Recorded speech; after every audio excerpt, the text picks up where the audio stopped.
জন্মসূত্রে কারোর কন্যা, ধর্মসূত্রে কারোর পত্নী, আর কর্মসূত্রে কারোর মা। আমাদের মনে এই ছবি আঁকা রয়েছে একজন নারীকে নিয়ে, তাই না?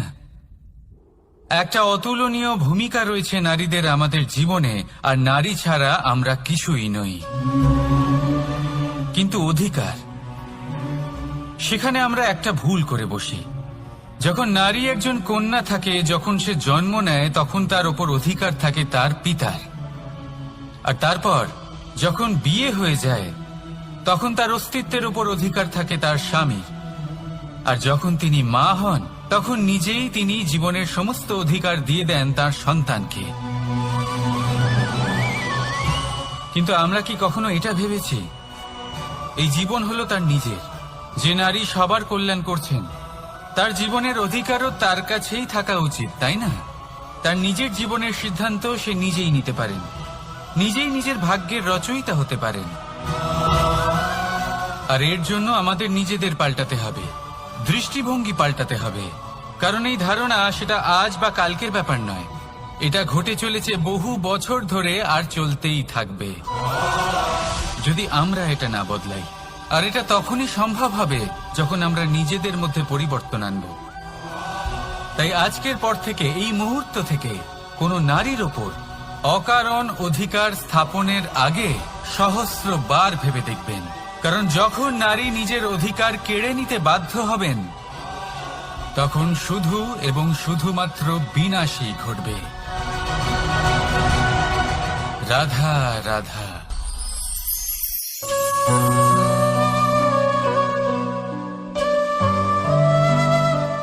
নারী, পুরুষরা যাকে নাম দিয়েছেন ত্রিয়া, কেন দিয়েছেন, কে দিয়েছেন, কেউ তা জানে না। কথায় আছে, পুরুষরা ভাবেন যে ত্রিয়া, ভাবেন একরকম, বলেন অন্য কিছু, আর করেন অন্য কিছুই। কিন্তু সত্যিটা কি এটাই?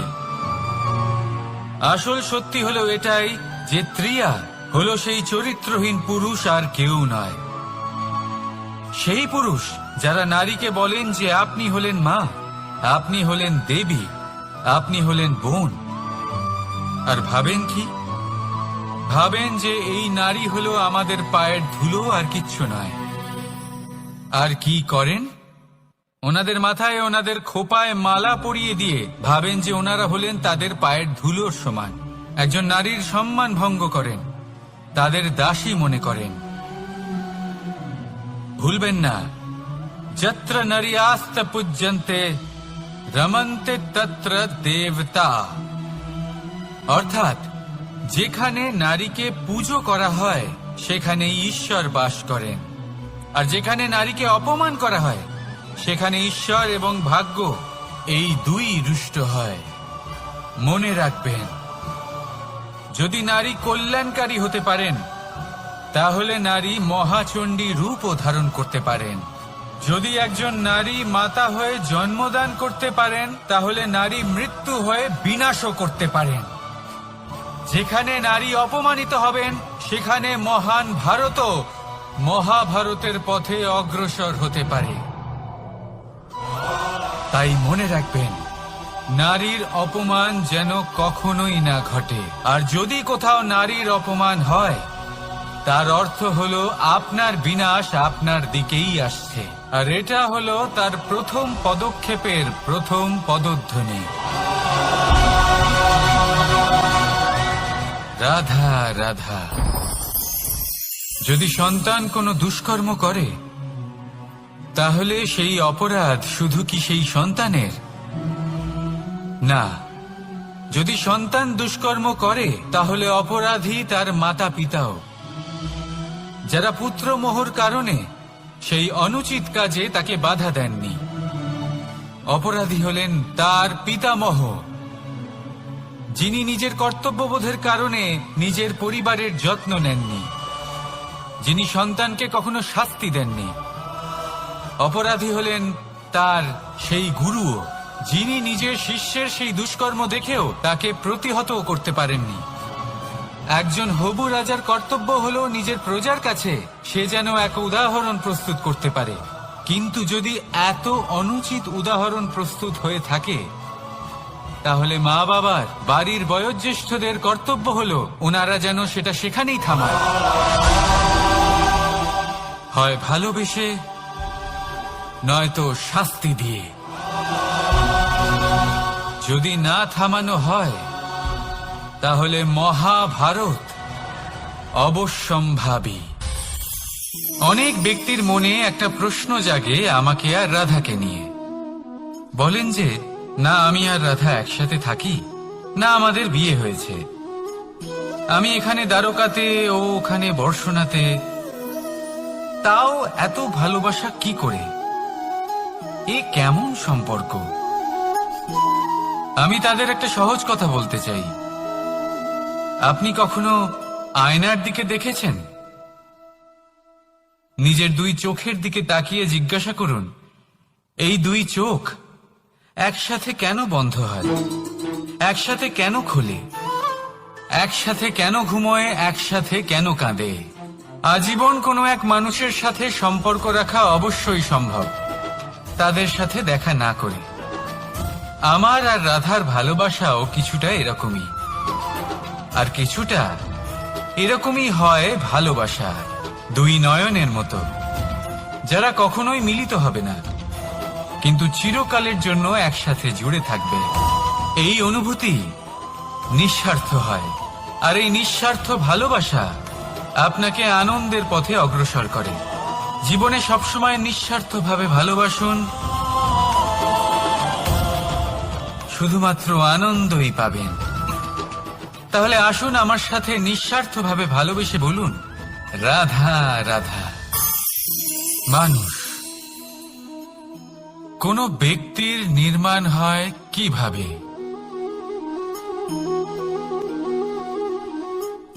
কেউ বলবেন পঞ্চতত্ত্বের দ্বারা, কেউ বলবেন আত্মা, দেহ ও চেতনার দ্বারা, কেউ বলবেন ঈশ্বরের কৃপার দ্বারা, তো কেউ বলবেন এই প্রকৃতির পরীক্ষার দ্বারা।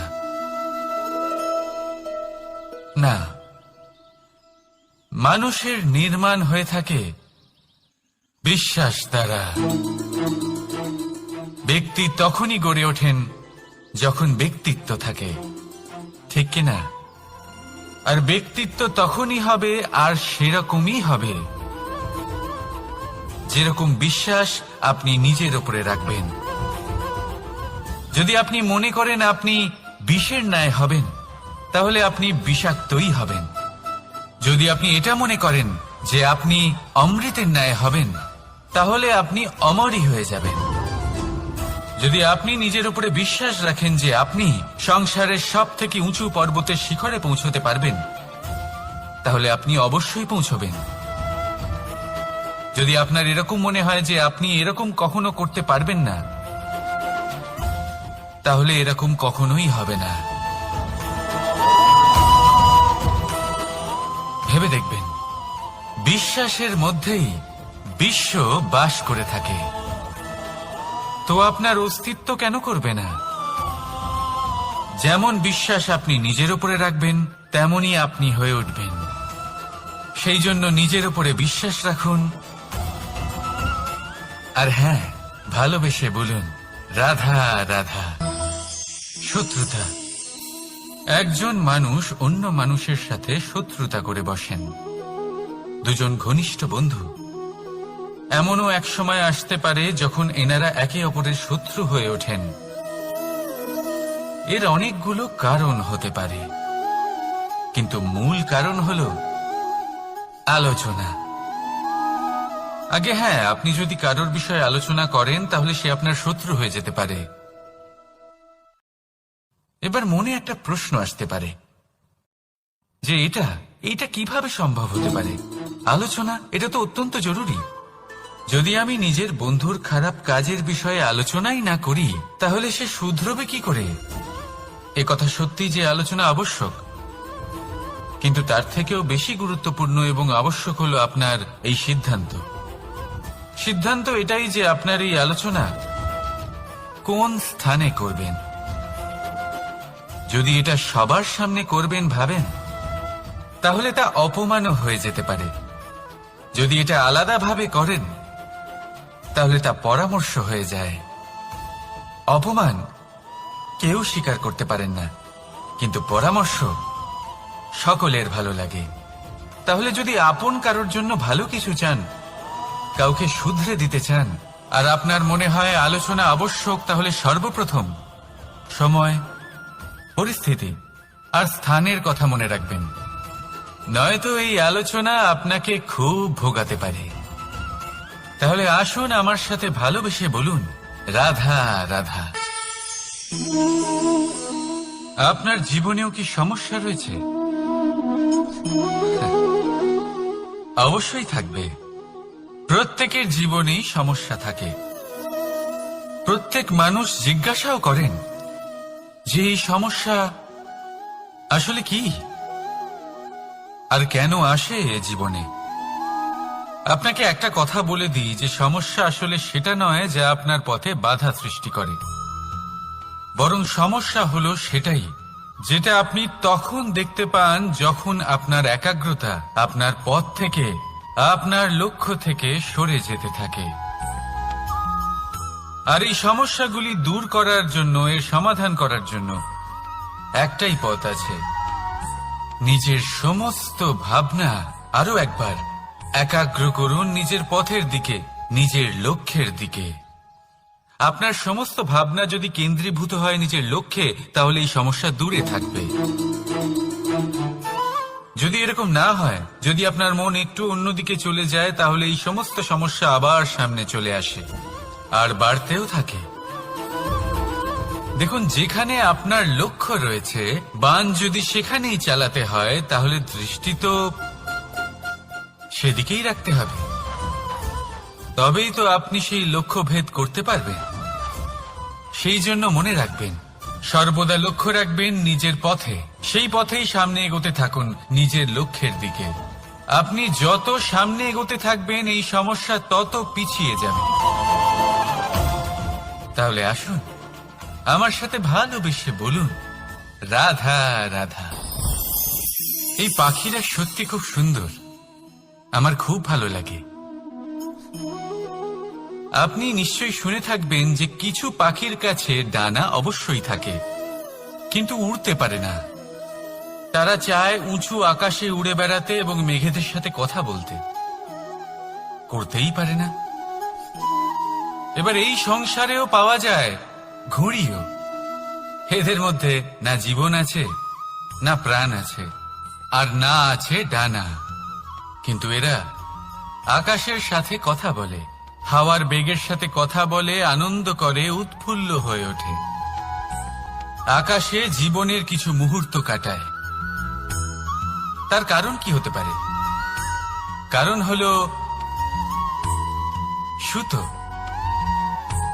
এই সুতো যদি সঠিক হাতে থাকে, তাহলে এই কাগজের তৈরি ঘুড়িও আকাশের উচ্চতায় উড়ে বেড়াতে পারে। এবার এই সুতো আসলে কি? এই সুতো হলো আসলে ভালোবাসা। এই সুতো হলো আসলে বিশ্বাসের। আর এটা আপনি দিয়ে থাকেন তাদের হাতে যাদের আপনি বিশ্বাস করেন, যাদের আপনি নিজের সর্বস্ব দিয়ে দেন। ভেবে দেখুন, এই ভালোবাসা আর বিশ্বাসের সুতো আপনি যদি সঠিক মানুষের হাতে দিয়ে দেন, তাহলে আপনি অনেক উচ্চতায় উঠতে পারবেন, আকাশের উচ্চতায় উড়ে বেড়াতে পারবেন, মেঘের সাথে কথা বলতে পারবেন, পাখিদের মতো উড়তে পারবেন, যা ইচ্ছে তাই করতে পারবেন। শুধু এই মানুষ সঠিক হতে হবে, এমন একজন মানুষ যার মনে আপনার জন্য ভালোবাসা রয়েছে, এমন এক মানুষ যার মনে কোনো স্বার্থ নেই, যিনি পরোপকারী, এমন একজন ব্যক্তি যিনি আপনার অস্তিত্বকে বাইরে নিয়ে আসতে পারবেন, তাকে উজ্জ্বল করে তুলবেন। তাহলে ভালোবাসুন, আনন্দ করতে থাকুন, আর এই আনন্দ সহকারে বলুন, রাধা রাধা। আমরা সকলে এমন ব্যক্তির সাথে থাকতে চাই যারা খুব মিষ্টি কথা বলেন, যাদের ব্যবহার আমাদের ভালো লাগে, যারা দেখতে সুন্দর হন, যাদের আমরা পছন্দ করি, আর সব সময় এমন ব্যক্তির থেকে দূরে থাকতে চেষ্টা করি যাদেরকে আমরা পছন্দ করি না, যাদের কথা আমাদের খারাপ লাগে, যাদের কথা একটু কঠোর হয়। আমরা সবসময় চেষ্টা করি এদের থেকে দূরে থাকার, ঠিক কিনা? কিন্তু যদি বাস্তবটা দেখি, তাহলে এই কঠোরতা জীবনে শান্তির প্রলেপ দেয়। ওষুধও একটু কড়াই হয়, কিন্তু এ কি করে? আমাদের সুস্থ করে তোলে। ঠিক সেইভাবেই ভালোবাসার এই অধ্যায় একটু কঠিন, একটু কড়াও মনে হতে পারে, কিন্তু এর ফল সবসময় আপনাদের স্বাস্থ্যের পক্ষে ভালোই হয়। সেই জন্য যদি কেউ আপনার নিন্দে করে, আপনাকে কড়া কথা শোনায়, আপনার ব্যাপারে আলোচনা করে, তার মানে এটা নয় যে সে আপনার শত্রু। হতে পারে তিনি আপনার বন্ধু হন, আপনার জন্য ভালো চান, আপনাকে শুধরে নিতে চান, আপনার মধ্যে কোনো পরিবর্তন দেখতে চান। সেই জন্য কখনো কারোর কথা শুনে বা কাউকে দেখে প্রাথমিকভাবে এই সিদ্ধান্ত নেবেন না যে তিনি আপনার শত্রু হন নাকি আপনার বন্ধু হন। এমনও শত্রু হয়ে থাকেন যে গুড়ের মতো মিষ্টি মিষ্টি কথা বলে আসলে আপনাকে বিষ পান করিয়ে দেবেন। আর এমনও বন্ধু থাকেন যারা আসলে নিমের মতো কড়া কথা বলেন কিন্তু আপনাকে অমৃত পান করান। এদের মধ্যে পার্থক্য করতে জানতে হবে, কে আসলে শত্রু হন আবার কে আসলে মিত্র হন। এই পার্থক্য যখন আপনি করতে শিখবেন, তখন আপনি এই সংসারের সব থেকে সুখী প্রাণী হয়ে উঠবেন। এই পার্থক্য বোঝা সহজ নয়, কিন্তু অবশ্যই আবশ্যক। রাধা রাধা। অসুখ। এমন কোন মানুষ আছেন এই সংসারে যার অসুখ করে না? প্রত্যেক মানুষ কখনো না কখনো অবশ্যই অসুস্থ হয়েছে, তার এই শরীর রোগের শিকার অবশ্যই হয়েছে। এবারে দেখুন, এই রোগ আসে আবার এই রোগ চলেও যায়, কিন্তু সেই রোগ আমাদের কষ্ট দিতে কেন সক্ষম হয়? কারণ হলো স্বচ্ছতা। যদি এই স্বচ্ছতা শরীরে না থাকে, তাহলে মানুষকে শারীরিক কষ্ট পেতেই হবে। ঠিক সেইভাবেই অত্যন্ত প্রয়োজনীয় হলো এই স্বচ্ছতা যেন মনেও থাকে। যদি এই স্বচ্ছতা মনে না থাকে, তাহলে মানুষ চারিত্রিকভাবে কষ্ট সহ্য করেন। এবারে নিবারণ কি হতে পারে? বড়ই সহজ এর উপশম। যদি রোগ শরীরে হয়, তাহলে সর্বপ্রথম স্বচ্ছতা বজায় রাখতে শিখুন, এই শরীরকে পরিষ্কার রাখতে শিখুন। বিচক্ষণতার সাথে এই রোগের সম্মুখীন হন, ভয় পাওয়ার কোনো দরকার নেই। ব্যায়াম করতে থাকুন, সব ঠিক হয়ে যাবে। সেইভাবেই যদি এই অসুখ মনে হয়, তাহলে কি করা যায়? সর্বপ্রথম তার আধারের উপরে নজর দিন। আপনার এই আধারই হলো আপনার আহার। যা আপনি আহার করবেন সেরকমই মানুষ হয়ে উঠবেন। সেইভাবেই আপনি যেরকম ভাবেন সেরকমই মানুষ হয়ে উঠবেন। সেই জন্য নিজের ভাবনাকে শুভ করুন, নিজের দৃষ্টিভঙ্গিকে শুভ করে তুলুন, সবকিছু সঠিক হবে। আপনার আমার সবার মধ্যেই এক রাক্ষস বাস করে, তার সম্মুখীন হন, তাকে পরাস্ত করুন। তাহলে এই রোগ সে শরীরেই হোক বা মনের মধ্যে, যদি সঠিক সময় তাকে আটকানো না যায়, তাহলে যে কোনো সময় তা মহামারীর রূপ ধারণ করবে। সেই জন্য সাবধানে থাকুন, সুস্থ থাকুন। তাহলে আসুন আমার সাথে ভালোবেসে বলুন, রাধা রাধা। বাজ পাখিকে পক্ষীরাজ বলা হয়। বাজের আয়ু হলো মোটামুটি 70 বছর।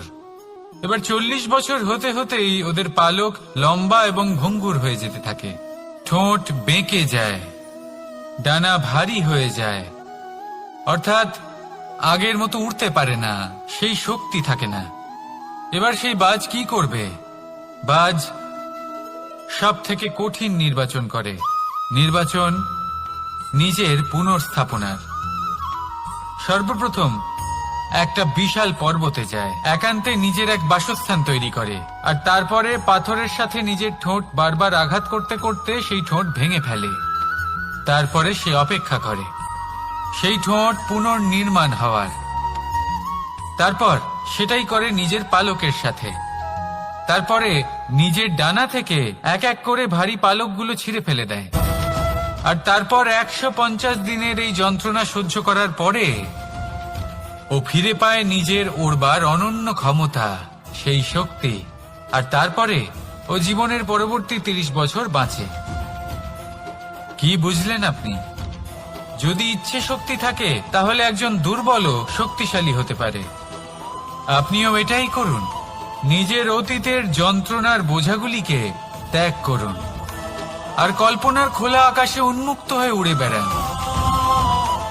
নিজের পুনর্স্থাপনা করুন, তবেই সর্বশ্রেষ্ঠ হতে পারবেন। আর মনে রাখবেন, এই ছোট ছোট পদক্ষেপই বড় বড় শিখরে পৌঁছে দিতে পারে। তাহলে আসুন আর আমার সাথে ভালোবেসে বলুন, রাধা রাধা। আপনি কি কখনো জলকে নিজের মুঠোতে ধরে রাখার চেষ্টা করেছেন? চলুন আজ করা যাক।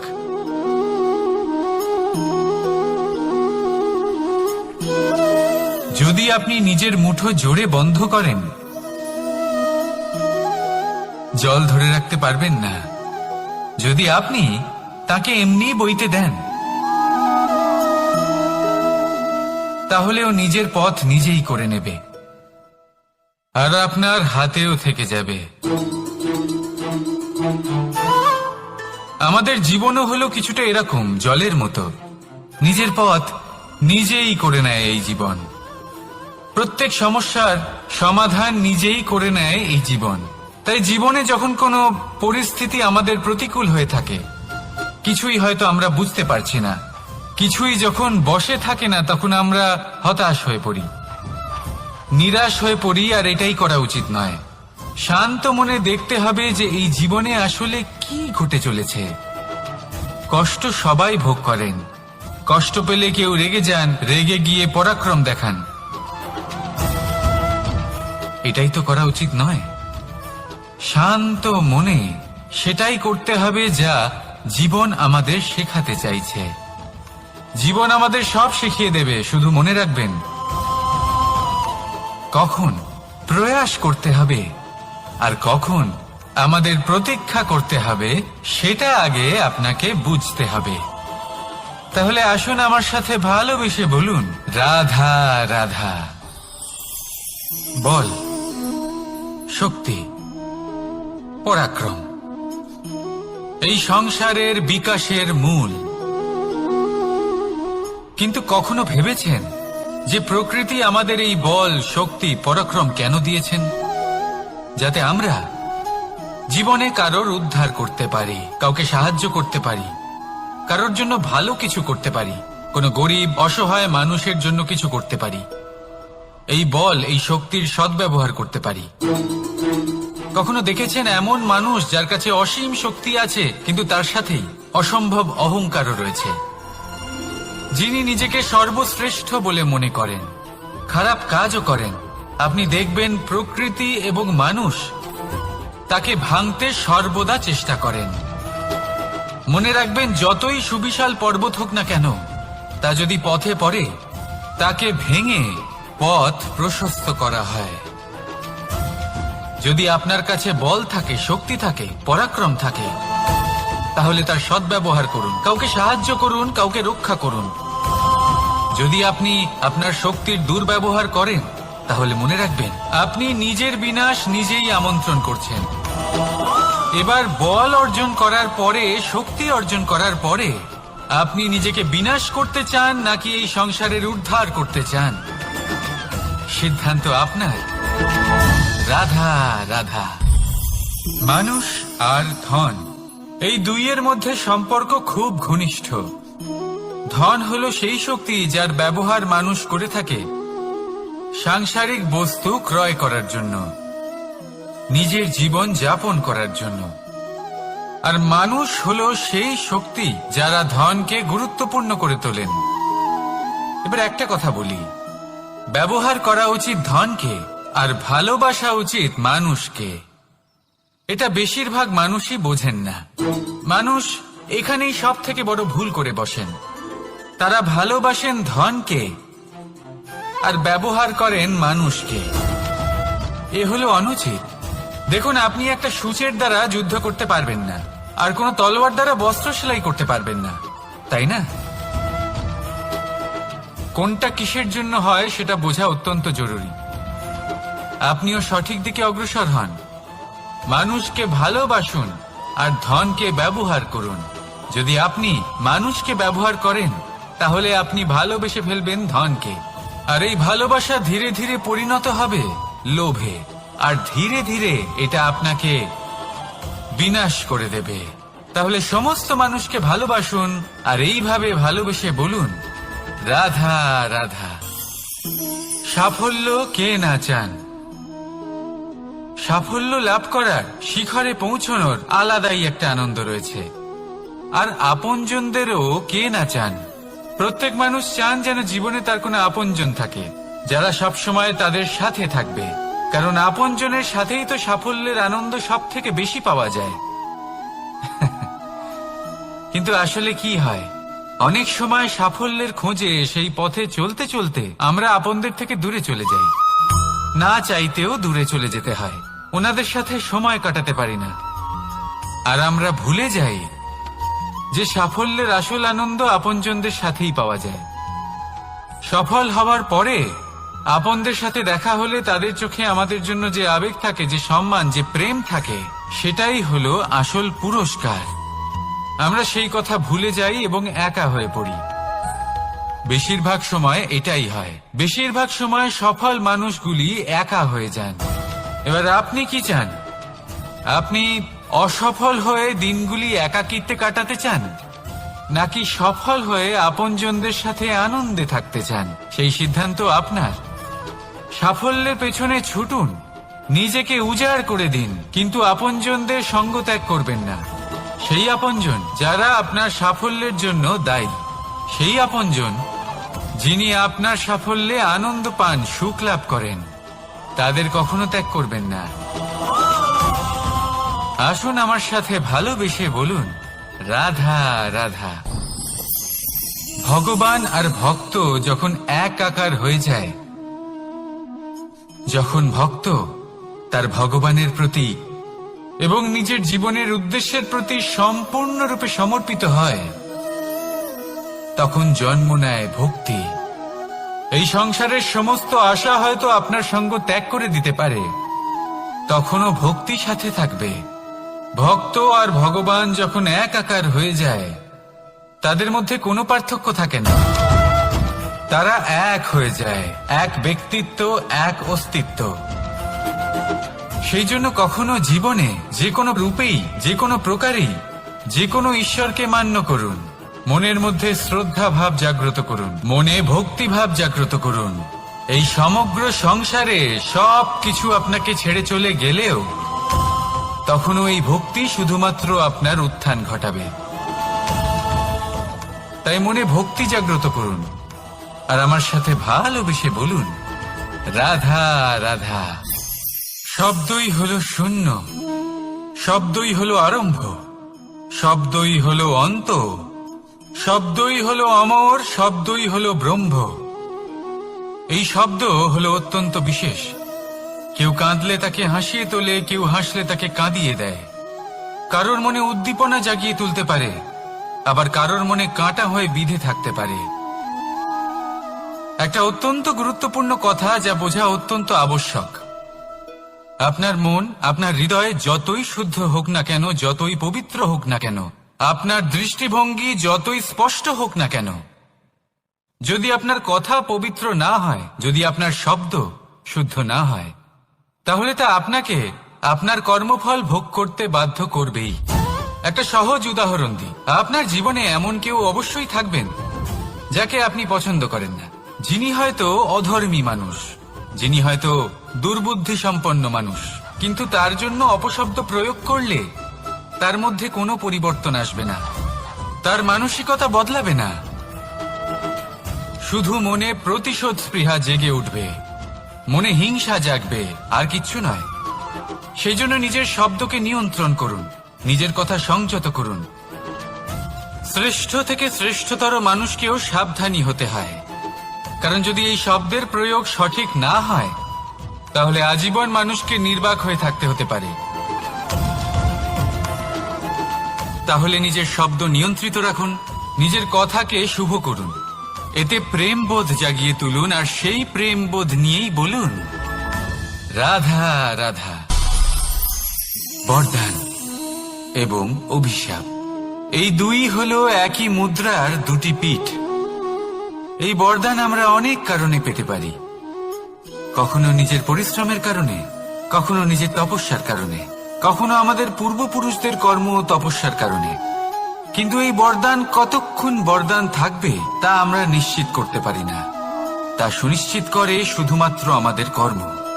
যদি আপনাকে উদাহরণ দিই, আপনি রেশমের কীট দেখেছেন? ও বরদান পেয়েছে যে ও নিজের সুরক্ষার জন্য খোলস বানাতে পারে। এবারও তাতে এত মত্ত হয়ে যায় যে এমন এক আবরণ বানিয়ে ফেলে যাতে সে নিজেই আবদ্ধ হয়ে চাপা পড়ে মরে যায়। এটার তাৎপর্য কি? তাৎপর্য খুবই সরল। গর্ব করা খুবই ভালো, কিন্তু অহংকার করা কখনোই উচিত নয়। যদি অহংকার মনের মধ্যে প্রবেশ করে তাহলে এই বরদান অভিশাপে পরিণত হতে সময় লাগে না। আর যদি কর্মশ্রেষ্ঠ হয় তাহলে অভিশাপ ও বরদানে পরিণত হয়। তাহলে আসুন শ্রেষ্ঠ কর্ম করুন আর আমার সাথে ভালোবেসে বলুন, রাধা রাধা। সুখ, দুঃখ, মৃত্যু, মহামারী এগুলো কখনো বলে আসে না, আবার জিজ্ঞাসা করেও আসে না। এমনই হয় দ্রুত ক্রীড়ার এই খেলায়। এক কারাগারের মতো, একটা মাকড়সার জালের মতো। যেমন একটা মাকড়সার জাল একটা পোকাকে নিজের দিকে আসতে আকর্ষিত করে নিজের চমকের দ্বারা, নিজের গঠন দ্বারা, সেরকমই দ্রুত ক্রীড়ার এই খেলা মানুষকে নিজের দিকে আসতে প্ররোচিত করে। শেষে গিয়ে মানুষ আটকা পড়ে। পার্থক্য শুধু এটাই, যখন এক পোকা এই জালে জড়িয়ে পড়ে তখন সে তার প্রাণ হারায়। মানুষ যখন এই দ্রুত ক্রীড়ায় আকর্ষিত হয় সে নিজের মান, নিজের ধন সবকিছু হারায়, নিজের বিবেক হারিয়ে ফেলে। কিন্তু আপনি আপনার বিবেক কখনোই হারাবেন না। যদি আপনার মনে লোভ চলে আসে আপনি লোভী হয়ে ওঠেন। যদি আপনি দ্রুত ক্রীড়ার এই খেলায় আটকা পড়েন তাহলে মনে রাখবেন এই খেলা থেকে ফিরে আসা প্রায় অসম্ভবই বলা যায়। নিজের বিবেক কখনো হারাতে দেবেন না, কারণ বিনাশ আসার প্রথম লক্ষণ হলো বিবেকের বোধ চলে যাওয়া। এই প্ররোচনায় কখনো পা দেবেন না। আর আমার সাথে ভালোবেসে বলুন, রাধা রাধা। বিজয়,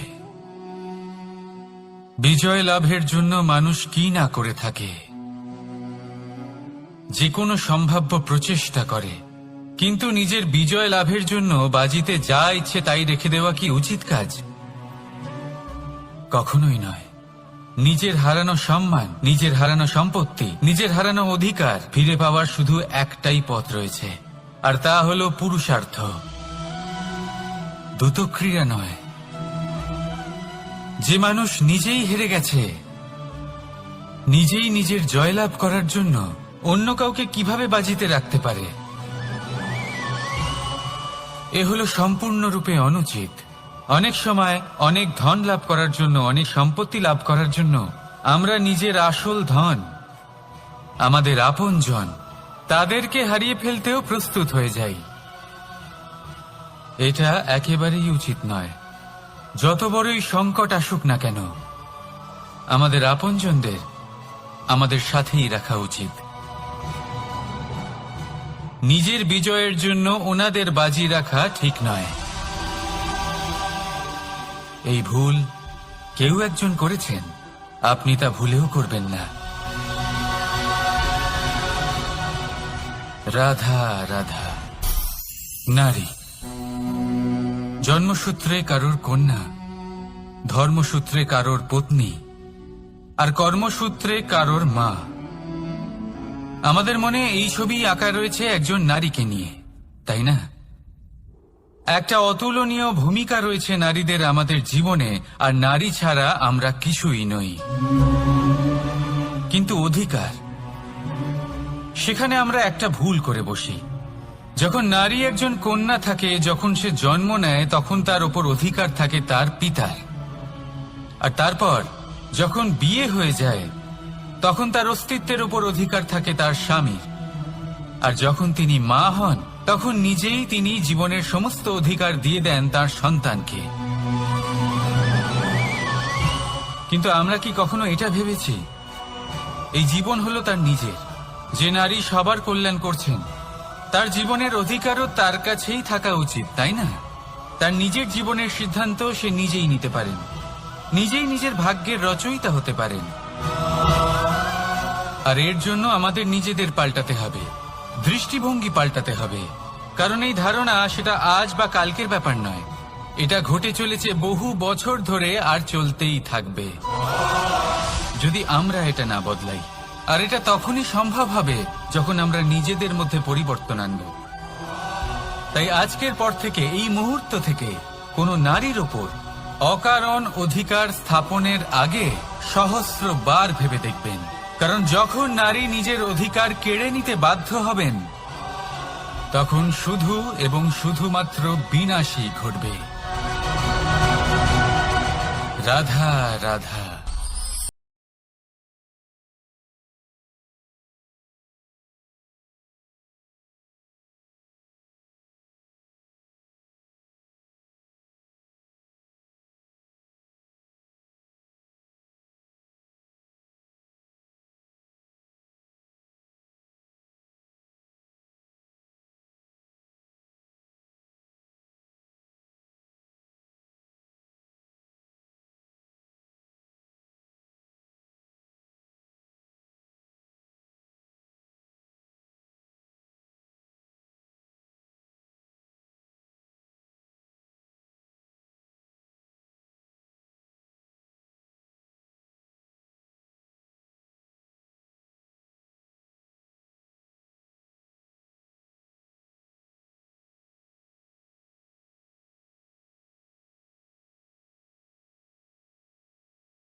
মাথায় ওনাদের খোপায় মালা পরিয়ে দিয়ে ভাবেন যে ওনারা হলেন তাদের পায়ের ধুলোর সমান। একজন নারীর সম্মান ভঙ্গ করেন, তাদের দাসী মনে করেন। ভুলবেন না, যত্র নারীয়াস্ত পূজ্যন্তে রমন্তে তত্র দেবতা। অর্থাৎ যেখানে নারীকে পুজো করা হয় সেখানে ঈশ্বর বাস করেন, আর যেখানে নারীকে অপমান করা হয় সেখানে ঈশ্বর এবং ভাগ্য এই দুই রুষ্ট হয়। মনে রাখবেন, যদি নারী কল্যাণকারী হতে পারেন তাহলে নারী মহাচণ্ডী রূপও ধারণ করতে পারেন। যদি একজন নারী মাতা হয়ে জন্মদান করতে পারেন তাহলে নারী মৃত্যু হয়ে বিনাশও করতে পারেন। যেখানে নারী অপমানিত হবেন সেখানে মহান ভারতও মহাভারতের পথে অগ্রসর হতে পারে। তাই মনে রাখবেন, নারীর অপমান যেন কখনোই না ঘটে। আর যদি কোথাও নারীর অপমান হয় তার অর্থ হলো আপনার বিনাশ আপনার দিকেই আসছে। আর এটা হলো তার প্রথম পদক্ষেপের প্রথম পদধ্বনি। রাধা রাধা।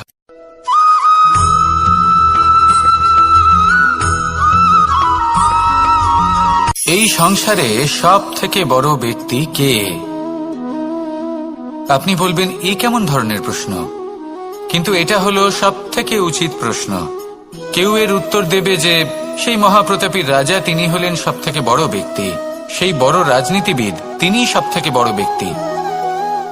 আমি আপনাকে জানাই যে সংসারের সব থেকে বড় ব্যক্তি হলেন তিনি, যার সাথে দেখা করলে আপনি নিজেকে ছোট মনে করবেন না। কোন ব্যক্তি যিনি সব থেকে বেশি শক্তিশালী, আপনি যদি তার সামনে যান তাহলে উনি আপনার অন্তরের শক্তিকে বাইরে বের করে আনবে, আপনার অন্তরে লুকিয়ে থাকা শক্তিকে জাগ্রত করতে প্রেরণা প্রদান করবে। তিনি হলেন বড় ব্যক্তি, তিনি হলেন মহান ব্যক্তি। তিনি নন যিনি নিজের বল এবং ঐশ্বর্য দ্বারা আপনাকে তার সামনে ছোট প্রমাণ করবেন। এবং সেই জন্য মহাদেব আমার আরাধ্য হলেন আমার খুব প্রিয়। কারণ রাজা হোক বা ফকির, কেউ যদি ওনার সামনে যান তাহলে সে নিজেকে ছোট মনে করেন না। আপনিও যদি জীবনে অনেক বড় হতে চান তাহলে কাউকে কখনো নিজেকে ছোট মনে করতে দেবেন না। তার অন্তরে বড় হয়ে ওঠার প্রেরণা প্রদান করুন। আসুন আমার সাথে ভালোবেসে বলুন, রাধা রাধা।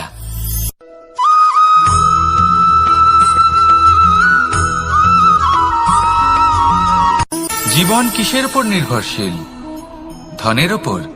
বৈভবের অনুভব যদি আপনি করতে চান তাহলে তা পাবেন শুধু একতার দ্বারা, সংগঠনের দ্বারা। যদি আপনাকে উদাহরণ দিই, নিজের এই হাতটাকে দেখুন, 5টা আঙুল রয়েছে। কোনো একটা বস্তুকে নিজের একটা আঙুল দ্বারা তুলে ধরার চেষ্টা করে দেখুন, বড়ই কষ্ট হবে। তখন আপনি বুঝতে পারবেন যখন এই 5টি আঙুল একত্রিত হয় তখন কোনো কাজ কতটা সহজ হতে পারে। এটাই হলো শক্তি একতার। সব থেকে ভালো উদাহরণ যদি আপনাকে দিই তাহলে বাঁশি। এই বাঁশি থেকে অত্যন্ত মধুর সুর নির্গত হয় যা সবার মন প্রসন্ন করে দেয়। এই কথা সত্যি, কিন্তু এই বাঁশি আমি একটা বা দুটো আঙুল দিয়ে বাজাতে পারবো না। আমাকে প্রত্যেকটা আঙুল ব্যবহার করতেই হবে, তবেই এর থেকে মধুর সুর নির্গত হবে যা সকলকে প্রসন্ন করবে, ঠিক কিনা? ঠিক এইভাবেই যদি আপনি চান যে আপনার জীবনরূপী বাঁশি থেকেও মধুর সুর নির্গত হোক বা সবার মনকে প্রসন্ন করে তুলুক, তাহলে আপনাকেও জীবনে একতা নিয়ে আসতেই হবে। আপনি একাও কর্ম করতে পারেন, পথ চলতেও পারেন, সামনেও এগোতে পারেন, সাফল্যও লাভ করতে পারেন। কিন্তু যখন সকলে একসাথে এগোবেন, সেই পথে চলবেন, সেই কর্মই করবেন, তখন লক্ষ্যে অবশ্যই পৌঁছবেন, সাফল্য অবশ্যই লাভ করবেন। কিন্তু সেই সাফল্য এবং তার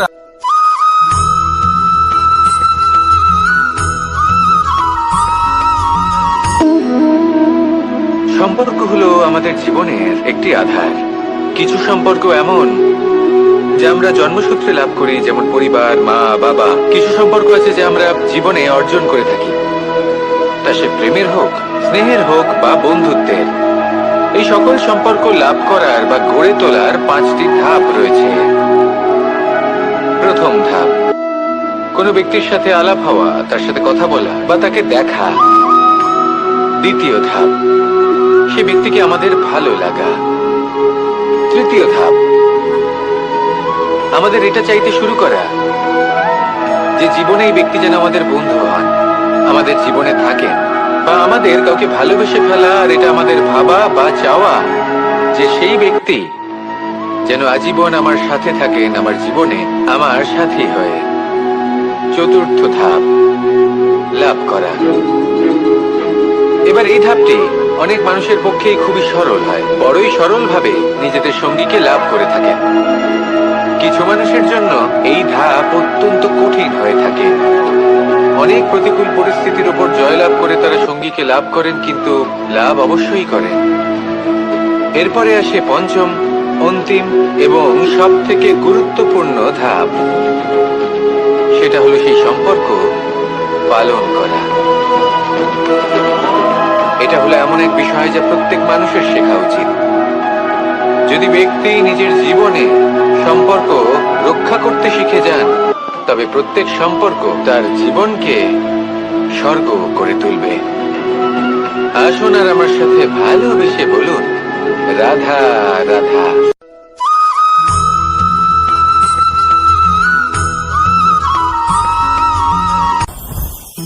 জীবনে কিছু শেখা অত্যন্ত গুরুত্বপূর্ণ। এবার কি কি শিখতে হবে সেই সব শেখানোর জন্য অনেক শিক্ষক রয়েছেন, কিন্তু কি শিখবেন না আর কি করবেন না এটা আমাদের নিজের অভিজ্ঞতা দিয়ে শিখতে হয়। কিন্তু তার মানে এটা নয় যে যদি আপনাকে শিখতে হয় যে আগুনের তাপ কতটা, আপনাকে আগুনের মধ্যে হাত দিতে হবে। না, অন্য কারোর অভিজ্ঞতা দ্বারাও শিখতে পারেন। প্রশ্ন শুধুমাত্র একটাই যে আপনি কি শিখতে চান নাকি চান না। যদি আপনি এটাই ভাবেন যে আমি শুধুই নিজের অভিজ্ঞতা দ্বারাই শিখতে চাই, তাহলে জীবনকাল ছোট মনে হবে, অনেক কিছুই শিখতে পারবেন না। তাই নিজের সাথে সাথে বড়দের অভিজ্ঞতা দ্বারাও শেখা শুরু করে দিন। এই সংসারের অভিজ্ঞতা দ্বারা শিখতে শুরু করে দিন। আর এটা নিশ্চিত রূপে শেখা আবশ্যক যে কখন কি করবেন না, কোথায় থামতে হবে আর কোথায় থামবেন না। তাহলে আসুন আর আমার সাথে ভালোবেসে বলুন, রাধা রাধা।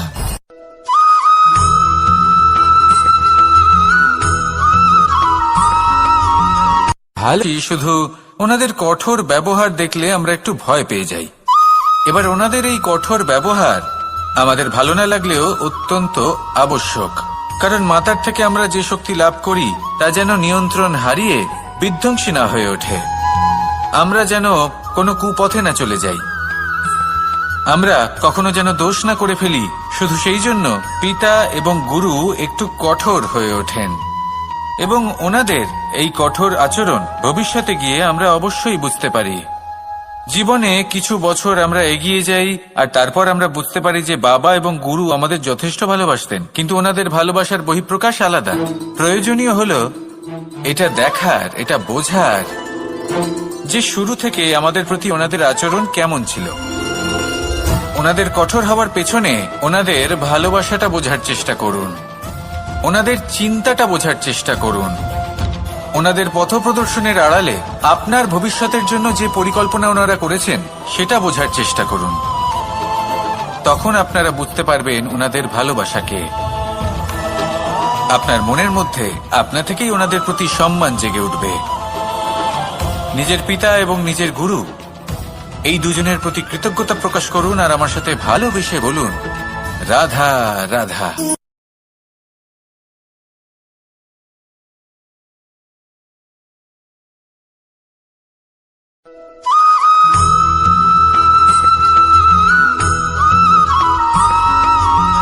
পঞ্চতত্ত্বের মধ্যে দ্বিতীয় তত্ত্ব হল ধরণী, ভূমি, যাকে আমরা ধরণী মাতা বলি।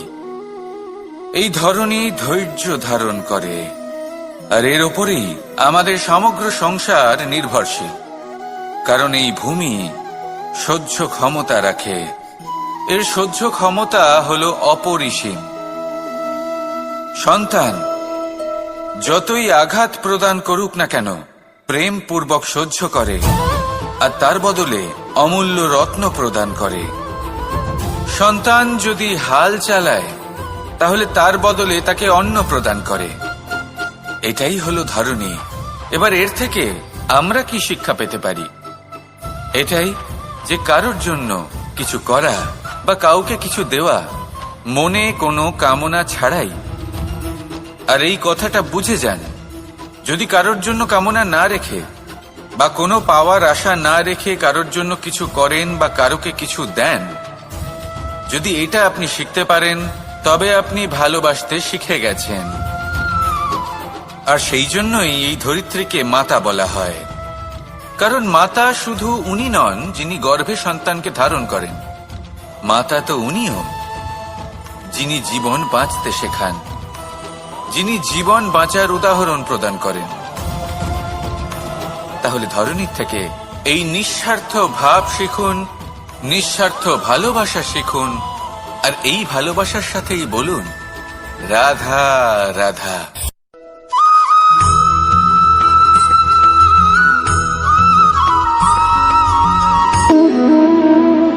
সম্পর্ক হলো আমাদের জীবনের একটি আধার। কিছু সম্পর্ক এমন